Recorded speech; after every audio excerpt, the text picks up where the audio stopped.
Magandang araw sa lahat.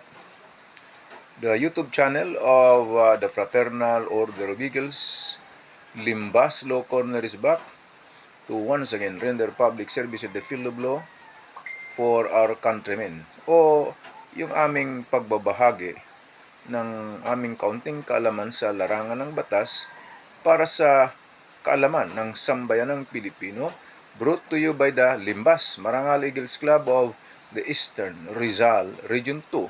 The topic,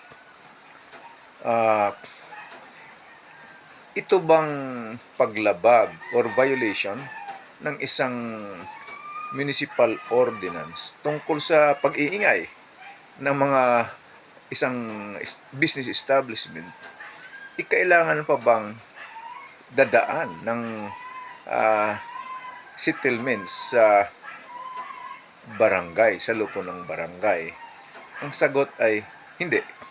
Ito yung pangyayari na itawag sa akin at nakausap ko naman yung isa sa mga resort owner, pati yung isang kagawad.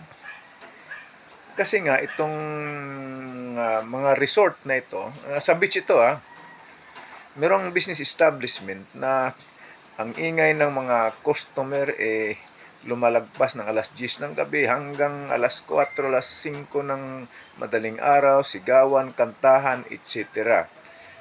Kaya maraming mga nagrereklamo na mga customers nila, mga guest ng mga resort, kasi hindi raw makakatulog. Kaya ilang grupo ng resort owner dumulog at pinarating sa barangay ang problemang ito. At ang isang kagawad naman ng barangay ayaw niyang sumali. Sabi niya, ayoko na pumunta sa lupon kasi baka unfair naman.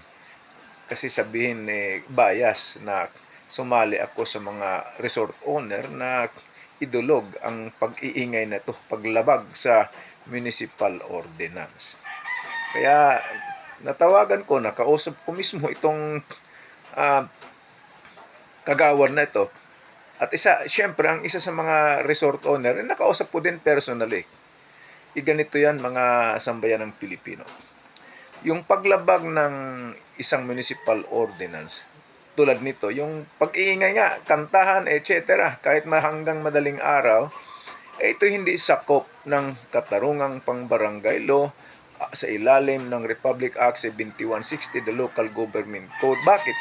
Kasi ito yung tinutukoy na violation ng isang batas that there is no private offended party. Kaya dapat ipatupad ito ng barangay. Sabi pa nga sa akin ng kagawad, miyembro naman daw siya hindi naman daw siya sa peace and order. Iba yung grupo niya. Kung madam, hindi naman yung miyembro ka, committee ka ng isa ganito, hindi sa peace and order. Itong kulin ito ng barangay na magpatupad ng batas na local ordinances or national law. Iparating pa raw nila kay Mayor. Madam kagawad, ba't mo ipaparating pa kay Mayor? Tungkulin ito ng barangay. Anong ginagawa ng lupon, anong barangay chairman ninyo or punong barangay? Ipatupad ninyo. Ipatigil ninyo itong pag-iingay dahil labag sa ordinansa ng munisipyo. Pati baba naman na yan, si Mayor pa. Kayo na mismo ang gumawa. Okay, so maraming salamat. Magandang araw sa lahat. Sana nakatulong na naman muli itong Limbas Marangal Eagles Club of the Eastern Rizal Region 2. Maraming salamat. Magandang araw sa lahat.